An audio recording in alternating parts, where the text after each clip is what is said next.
Hi, everyone. I am Raquel Savage. My pronouns are she and her. I am a therapist, educator, and sex worker.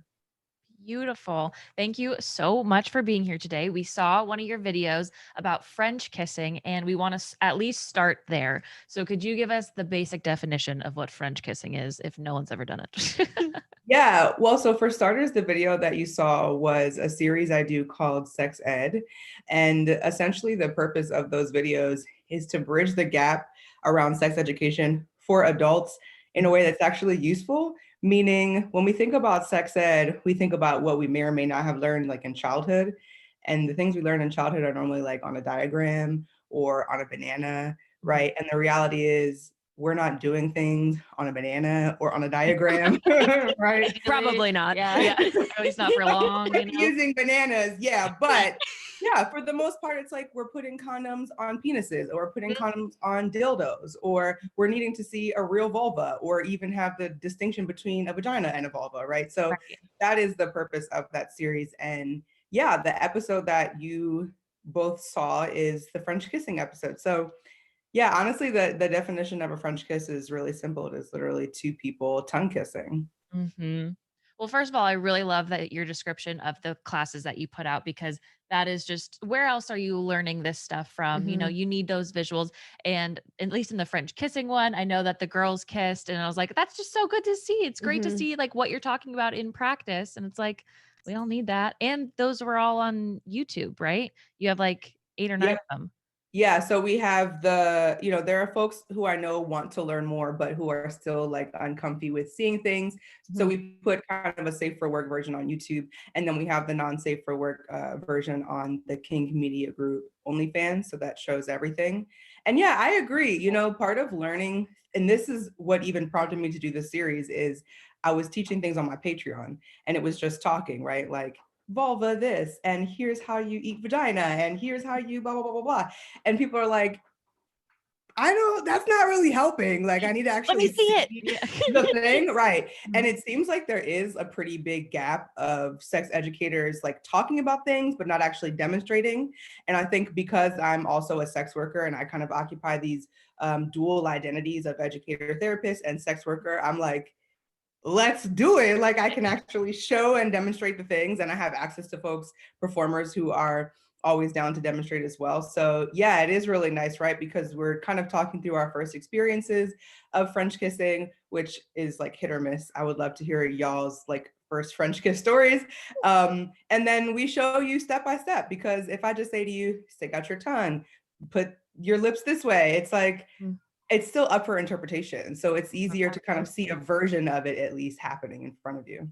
Yeah. I can't stop laughing now. Now I'm thinking about my first French kiss I gotta experience. hear it. Well, I connected with one of the people in your video because they were saying like talking about French kissing with your friends, and then you did it, or she did it with a girl, but didn't know that like, oh, but I like that because like I'm bi. And I was like, I remember asking my friends, being like, well, what's French kissing like? And it was this girl that I thought was really cute. And I was like, well, maybe we should just practice sometime. She was like, yeah, totally. And then we never did. But I remember asking her that. Um, Yeah. but my first like official French kissing was with my very first boyfriend at the movies, and he finally kissed me in the credits, and it was the slobberiest thing. Yes. I literally had to stop because I thought drool was dripping from my chin. And then I Yeah. don't think it was, but it was like when babies just have drool coming down from like their binkies. That's literally what it was. Like I thought it was sex in itself. Like I was just man alive. I was having a good time, but it was the How wettest. old were you? I was 15 the first time, or And so it's so 25. interesting because at that age, you would have already went through some kind of sex education, like what is it called in school? Health, I guess. Yeah. Mhm. Would have been in some kind of health class, most likely, depending on what state you live in, right?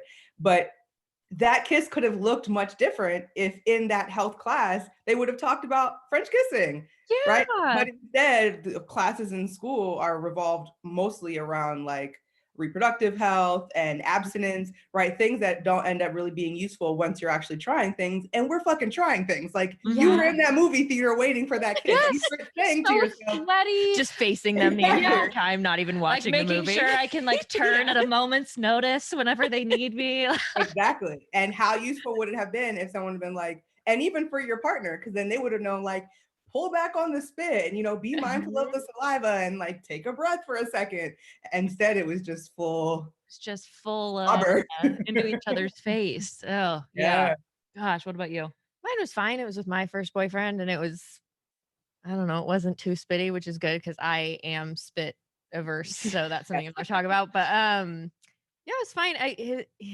I wouldn't say he was great with his tongue. Yeah. Like it was kind of like no in skills. and out. Yeah. So not Cowboy Casanova with the tongue at that point. no, not at that point. I mean, I don't know if he is now either. So yeah, nothing like special. Yeah. Do you Are remember you yours? spit averse in all contexts or specific to kissing? All contexts. I don't like body fluids. Or body hair you don't like? I don't like, yeah. I have sensory issues. That makes a lot of sense. It's interesting because we talk about that in the video. For me, I have sensory issues with spit when it is like specific to kissing. It's like I love to kiss until I fucking don't. And it's like too much. And my body's like, I will literally punch you in the face. Exactly. That's how you're, you know, when you're having a sensory agitation and activation, that's how it feels. It's like an immediate like, fucking stop, right? However, in other contexts, I'm not so spit averse. Like I also like to have people spit in my mouth, and that is literal just saliva, but that feels like an entirely different context, and the way that the spit comes about is totally different. And I don't know, like I think part of it is when you're kissing someone, especially French kissing someone, you're in their mouth. So you can smell how their mouth and saliva smells. And that's part, I would assume, of the sensory stuff, because it's not just texture of the saliva, it's taste of the saliva, it's smell of their mouth. Like there are so many sensory things happening all at once. That's really my perfect storm. That's really hitting something. Oh, yeah, that's so true. It's not even just the texture, it's literally everything else. It's many things.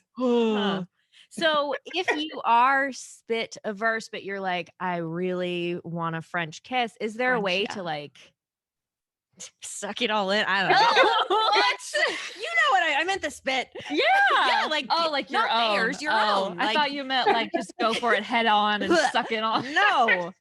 You think I went from I can't do this to I'm just gonna devour everything in your mouth. Yeah. Everything that comes out is mine now. No. It was mine now.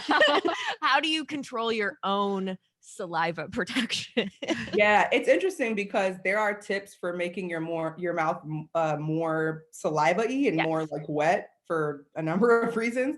And then the thing with making it drier is that's not really a thing unless you like smoke and you have cotton mouth, for instance, which for some folks that could be really useful. For me personally, I find that really distracting because my mouth is like too dry. And I find when I'm kissing people who have the cotton mouth from smoking, I'm like, it's the opposite end of the spectrum. It's like too wet, too dry. We need a sweet, Too much friction.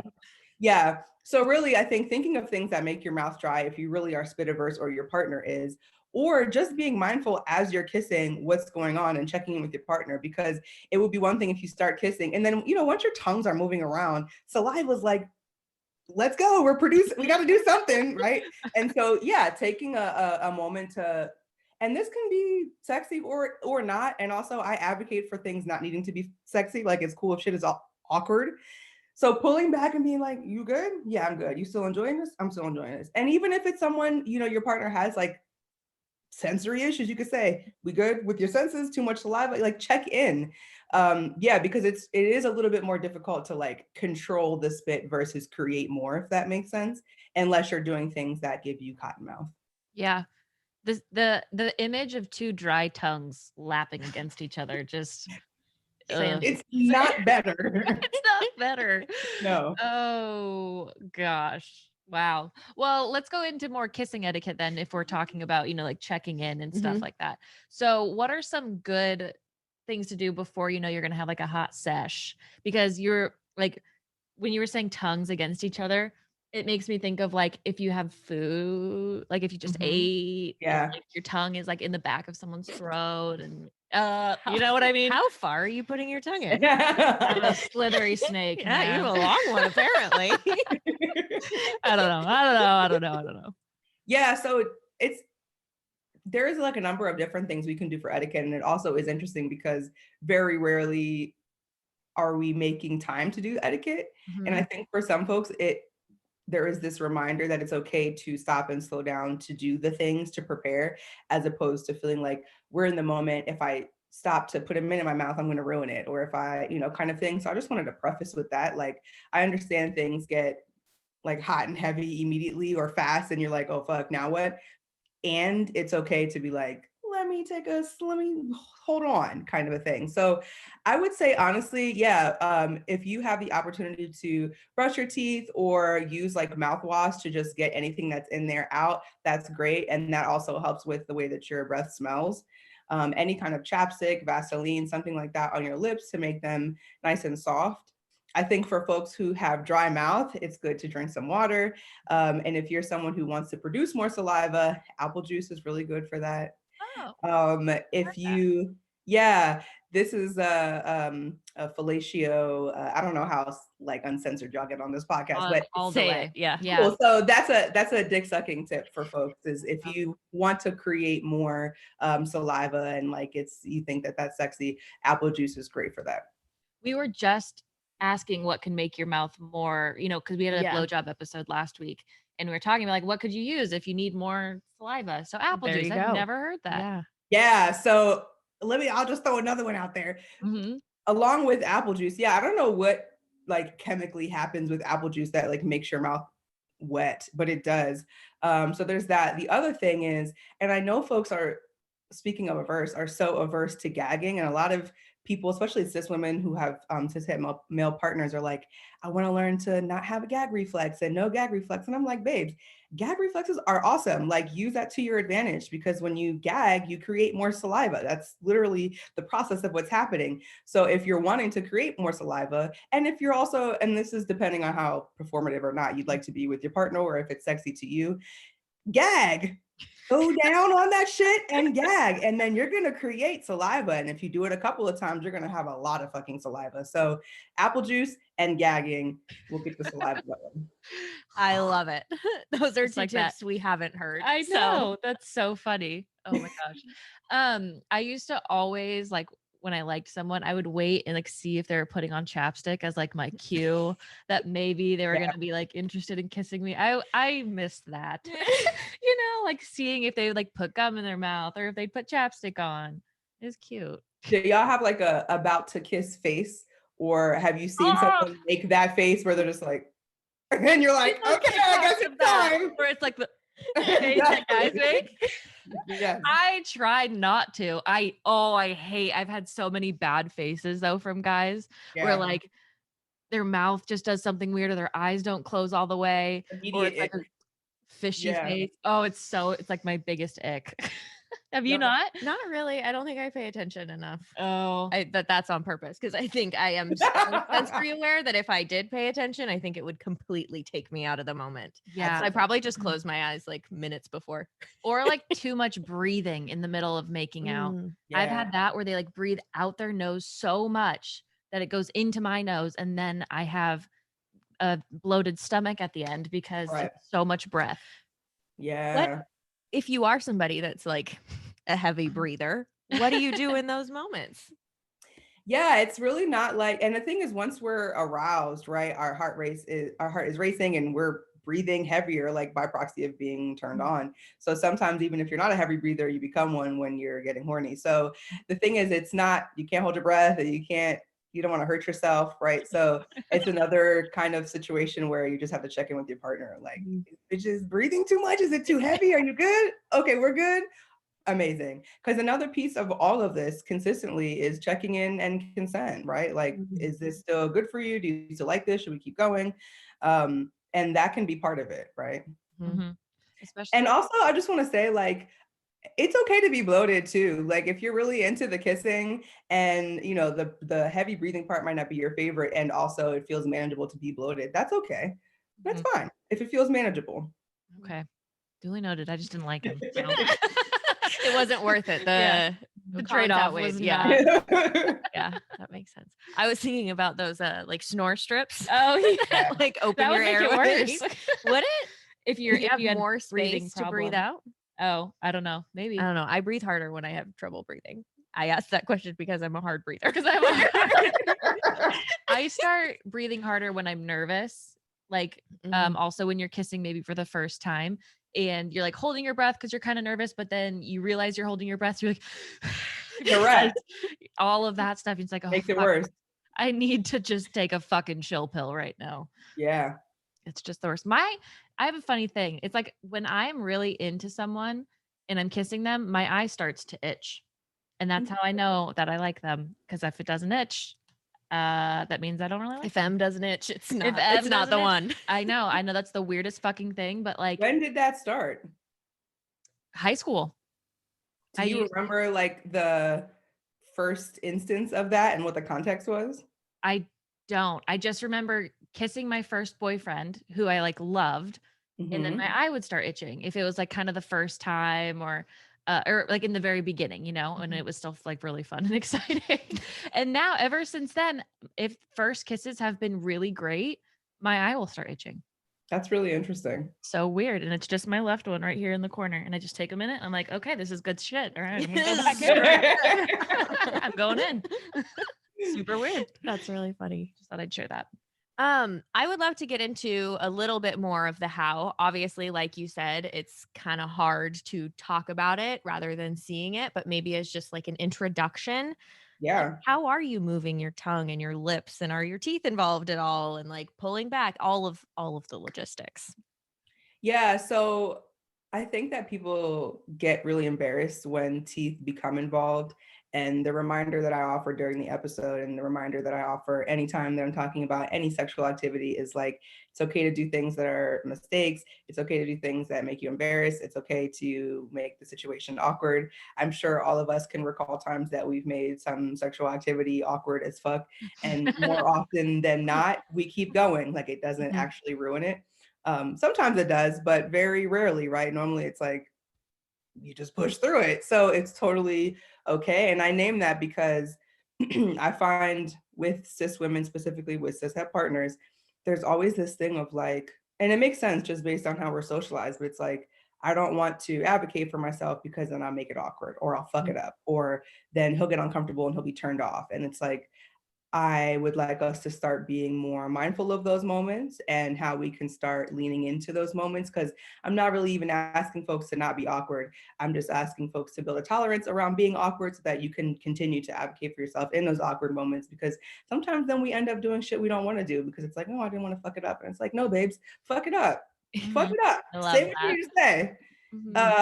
So yeah, just that about the tea thing. But a couple of things. I think starting with like slow, like just pecks and smaller kisses, and then opening your mouth wider to introduce tongue is a good way to start and gauge kind of what the vibes are, and then kind of figuring out what a rhythm is going to be between you and your partner. And sometimes this mimics, if it's a new kiss, it's sometimes hard to tell, and this is why first kisses can be awkward. But with like established partners, sometimes the dynamic, like the rhythm of it, matches whatever the power dynamic is in the relationship. So like if I'm more dominant and the person who I'm partnered with is less dominant, then maybe I'm the one who's kind of controlling the pacing and my tongue is in their mouth more, kind of a thing. So just things to think about. But yeah, starting slowly, opening your mouth, introducing tongue, finding some kind of a rhythm, keeping in mind what the give and take of that rhythm will be.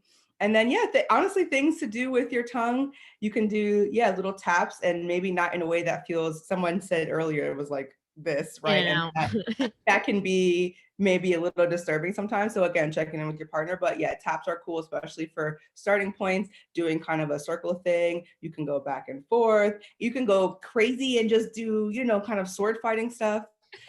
Suction, right? Like some people like to have their tongue literally like between their partner's lips.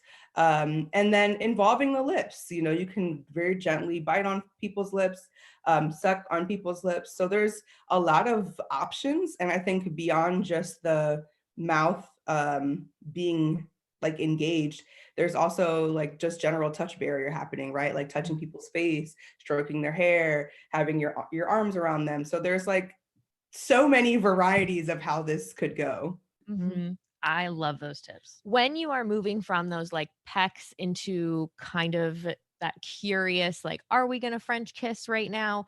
How do you like, do you just open your mouth and like, where do you put your tongue first? Yeah. Like, can you go a little more in depth into that exploratory part? Yeah. So I think that it would honestly be different for everyone in terms of how they want to do the moment of like introduction. And I honestly think that this speaks to why it's good to talk to your partners first, because then you can go into the kiss knowing whether or not we're even doing tongue. Because if someone might have a conversation with you, for instance, it would be, I like to kiss, but I'm not trying to get too slobbery. So maybe we're not doing tongue kissing, right? Like, and you know that ahead of time. So that's good. So that's just something to keep in mind with like checking in. But yeah, opening your mouth a little bit and honestly just starting to stick it out so that it touches their lips as like an introduction, because then it's registering for them, tongue is out, cool. And then they can begin to stick their tongue out. And then by proxy of it, yours already being out, it's going to be little baby taps. And then as it kind of progresses into more, it just builds up from there. So I think it really is just temperature checking beforehand, and then slowly introducing as you're doing it, checking with your partner as you're doing it, and moving really slow and giving yourself permission to move slow. You don't, and some of us may have had this experience where we've French kissed someone, it's like immediate tongue, and it's like, that was too much. Like, I need you to slow. It could be really seductive and sensual if you went slow, but you just like, and it was not. Overloaded me immediately. Right. On the opposite side, so I've been with someone who I think they think they're trying to give me the kiss that I want, but like their tongue isn't going far enough and like they're not being passionate Not enough. down your throat, like you're saying. Yeah. Not like choking me. No, but like his tongue was just not trying that hard. And I didn't know how to like say I need it to be more passionate. And maybe that's just going back to you having, you saying like more communication. But I feel like I would try to like really put my tongue in and be like, hey, come on, come over to this side. But then it'd just be like a little uneventful.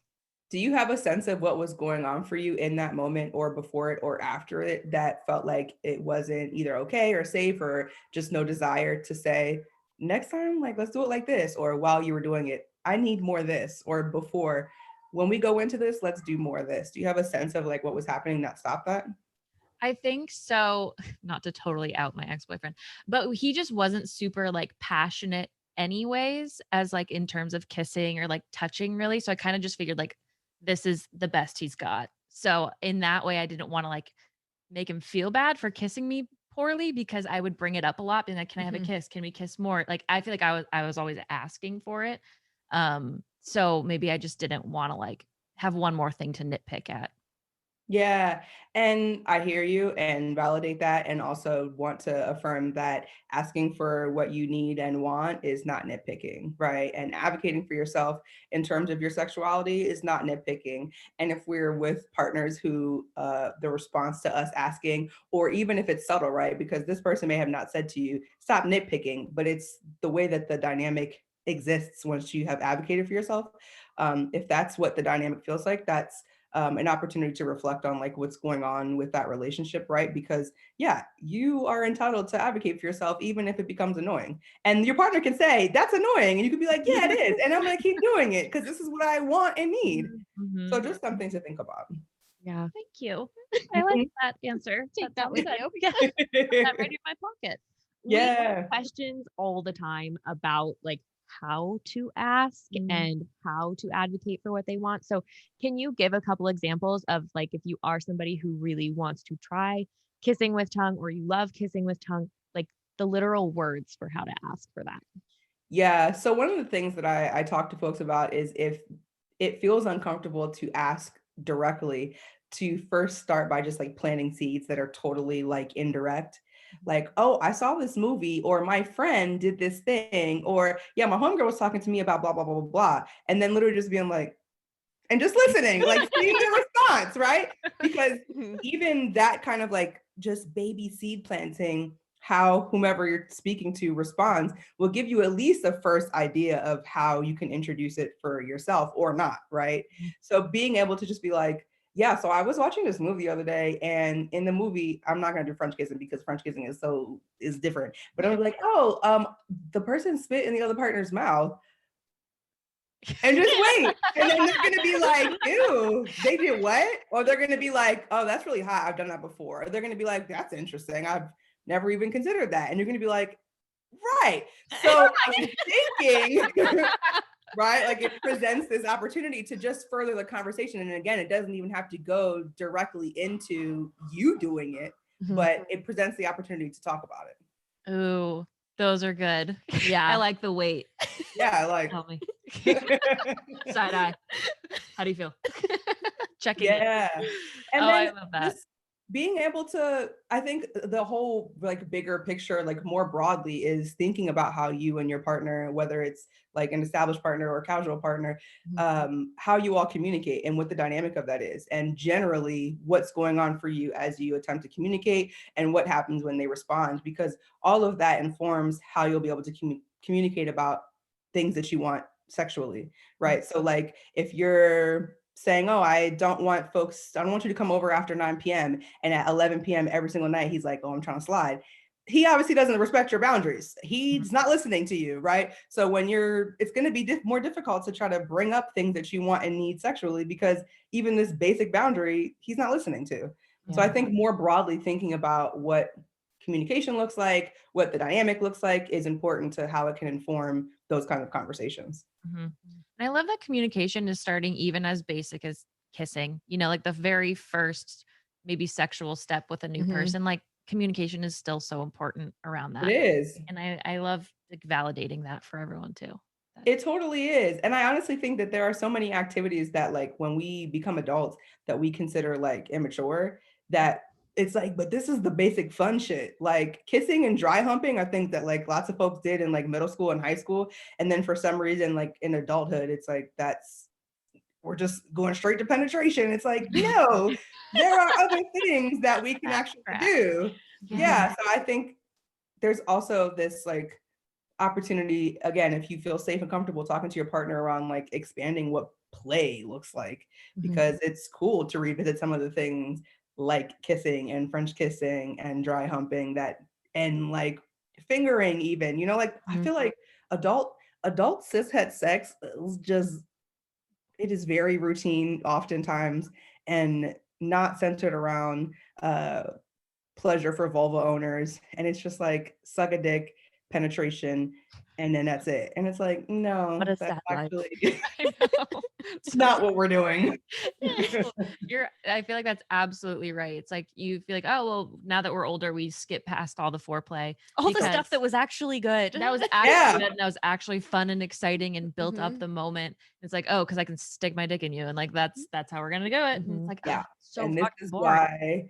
Why I advocate in a non-forceful way that queer sex is the bee's knees. And I'll just say that. I'm just gonna put it out there. I love that. Ugh, gosh. Well, also I was gonna jump down to here. Yeah. Okay. I did have one more question about like logistics, which you're still wanting to go into, but when you're putting your tongue in somebody else's mouth, is there anything that you mentioned their lips, like as you're going in, but is there any other part of their mouth that you should be like putting your tongue in or touching your tongue to besides their tongue?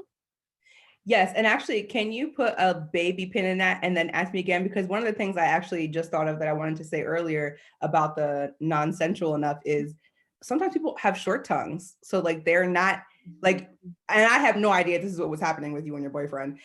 I cannot assume. However, I know that, there are some times when you're like trying to kiss someone and you're like not getting enough of it is because they don't have long tongues. So just, there's that, right? Just like anatomically, I don't have enough tongue to stick down your throat and be as sensual as you may want. Okay. So there's that. Okay. Ask me again, please. That actually like connects to it, I feel like, because so is there anything else in their mouth besides their tongue, and as you're entering their lips, that you should be touching with your tongue, or that you can touch with your tongue and would feel good. And for people with short tongues, how could you make up for the shortness if you can't gag them? Short tongue, man. What do you do?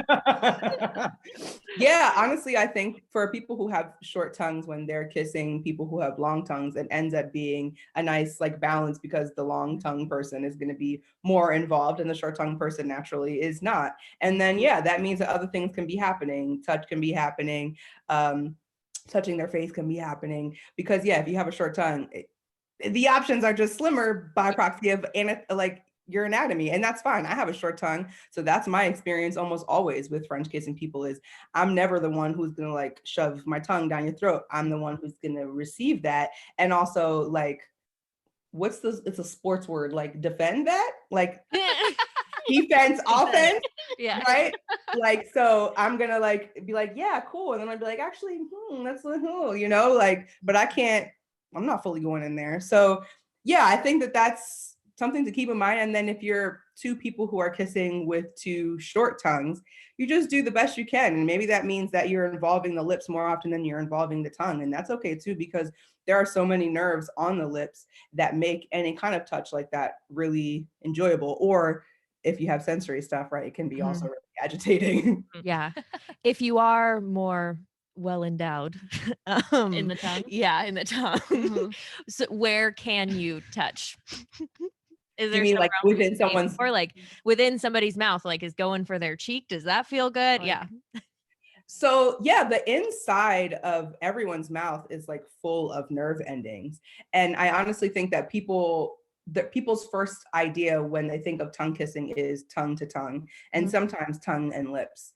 However, if you do have a really long tongue, yeah, you are able to explore like people's cheeks. And I don't know about going all the way kind of back to back of the throat, but if you are asking your partner and they're like, yeah, I'm into that, then go for it. I do think when it comes to using your tongue in other places, and we're already checking in with our partners, right? So let's put that there.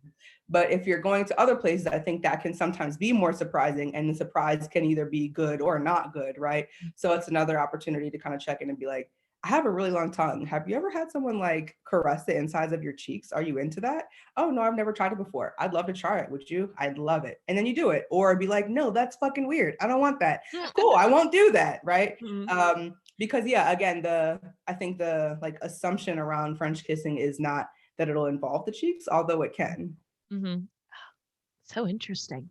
Also, tongue normalization, just throwing that out there, because we've mentioned a few different sizes: short, long, wide. I had a friend who had like a really wide, big tongue, but she had like cracks down it on all of, and this is her brag, is that she gave the best blowjobs ever with her tongue. So I just want to put that out there too, that I know there's lots of different tongues and they're all great. Yes. Just my experience with my ex-boyfriend. I wish he would have just used his differently. Wide tongues are also great for eating pussy. So there's that too. There's That that. makes sense. A lot of real estate coverage. Another Exactly. utility tool Yeah. you whip out. Yep. That. Exactly. Yeah. So for positions with kissing, and let's assume that we're still more casual instead of like deep into like an intimate moment, what are some good like French kissing positions if you're on like date 1, 2, or 3? Yeah, I honestly think that most people who are like going out on dates, you know, if you're like out to dinner, you're going to be in a face-to-face, like sitting kind of a position, or even similar to the movie scenario, right? Y'all are sitting in chairs that are like this, so you aren't necessarily facing each other, but you're doing the turn to each other kind of thing, which is also similar to like when you're in a car, right? If someone's about to drop you off, you're like, okay, I had a great time. Oh, great. And it's like to the side.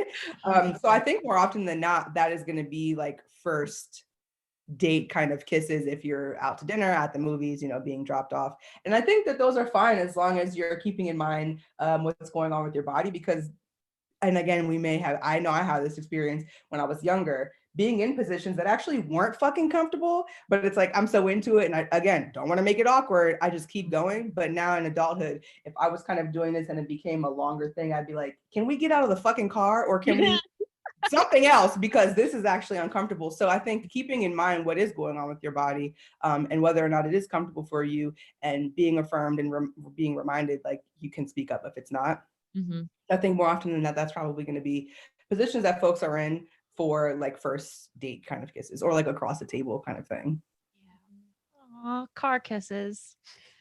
Yeah. I'm through a withdrawal period right now of missing dating. So that's just like a cute little nostalgic thing. Yeah. I feel like cars, my opinion on anything car related is that everything is so uncomfortable. Yes. Like, whether it's kissing, getting fingered, sucking a dick, fucking, I'm always uncomfortable in a car. It's not enough space. Where do I put my legs? My feet are, I don't know. I got the thing in the middle. Something is always in my ribs. I don't want it. Or my hips or like the center divide. The seat buckle is always hitting you. Correct. So uncomfortable. All the things that you go through. They should make them for sex. They should make them for sex. I'm sorry, we make things that go underwater. You can make a car that's good for sex. Retractable, bed pops up. I think we have our new idea. Yeah. Pop up the roof. Pop up the roof. Like a camper. I guess they do make those. Yeah. They're called RVs. campers. Yeah. That's fair. So we didn't invent anything. I guess not. Back to square one. Well, won't TM that. Won't TM that one. Is there anything that we didn't cover in terms of French kissing that you're like, ooh, this is kind of like one of the best tips, or just anything we didn't cover in general that you're like, this is very important that everyone know? I think that we really honestly covered everything because we talked about pre-etiquette with like preparing your mouth and lips, talked about asking for consent. We talked about the kind of process and foundation building for getting into kissing, the different parts of your mouth that you can involve in kissing, different ways that you can use the touch barrier, hands around here, all of these things. We talked about taking breaks to either check in or for like low-key edging, like leaning back and, oh, okay, I'm leaning back in for more. We talked about different things we can do with our tongue. So I think that we've covered a lot of different things. I think the only thing that we maybe didn't cover would be, and like vanilla folks are not going to call it aftercare, but for a lack of better term and taking a term from the kink community, aftercare, which is essentially just checking in and asking your partner if this feels like something you even want to do. I do advocate for aftercare, but checking in afterwards, right? Like, how was that? You want to do it again, or anything you want to do differently, or anything you liked in particular, anything you fucking hated, because that gives you a good sense of, if there's a next time, what to do and what not to do. Get the notes. Get the notes, the Mhm. reviews. Absolutely. Yeah, feedback. I like it. And it just gets easier. I feel like listening to like reviews. Basically, I'm not someone who loves feedback because I'm Critical feedback. Yeah. But I want to get better at that because it is so important, especially when you're being intimate with someone, to hear what maybe they didn't like or would wish would be different. So I think that's perfect. Yeah, the more frequently you are talking to your partners, the better it can get. Like, there is almost no downside to getting feedback beyond, yeah, it could hurt your feelings, which would suck, and also is an opportunity for you to check in with whether or not you are sensitive for trauma reasons or whatever reasons to feedback, or if it's not safe the way you're receiving feedback, right? Which kind of goes back to our communication conversation. Or if it can be mean and also useful in that you can find out that you're not compatible. Like, I don't like how you did this. Well, this is how I do it. Well, maybe we're not meant to be sexually compatible. And that's good information, even though it's like maybe doesn't feel good, right? So it's a good thing to check in and see. And also, again, and I will bring this back always to cis women who have cishet male partners. Cishet male partners especially need fucking feedback to be able to better please and center their cis femme partners. Like, you need to hear that I did like this and did not like that, because if we're not talking, you're going to make assumptions and you're going to go into your routine of things. And no, thank you. And pass. That was like the most beautiful amalgamation of like all your different positions as like a therapist and a sex educator. That was just like so cool. Oh my God. I just have to reflect that back to you. Thank you. Okay. So you mentioned your videos. Where can people find the French kissing one in particular? I know it's on your Instagram, or is it Kink Media Instagram? Yeah. Okay. Yeah. So we have a little cute like trailer promo on the Kink Media Group Instagram. And then we have a Safe for Work version on the Kink Media Group YouTube, along with all of the past episode Safe for Work versions. And by Safe for Work, I mean you don't get any visuals. You really just get this kind of like still picture, and then you can just hear us. And then we have all of the not safe for work versions on the Kink Media Group OnlyFans, again, with all of the past episodes as well. And we've covered a lot of different things. So it's a nice binge watch. That's amazing. Beautiful.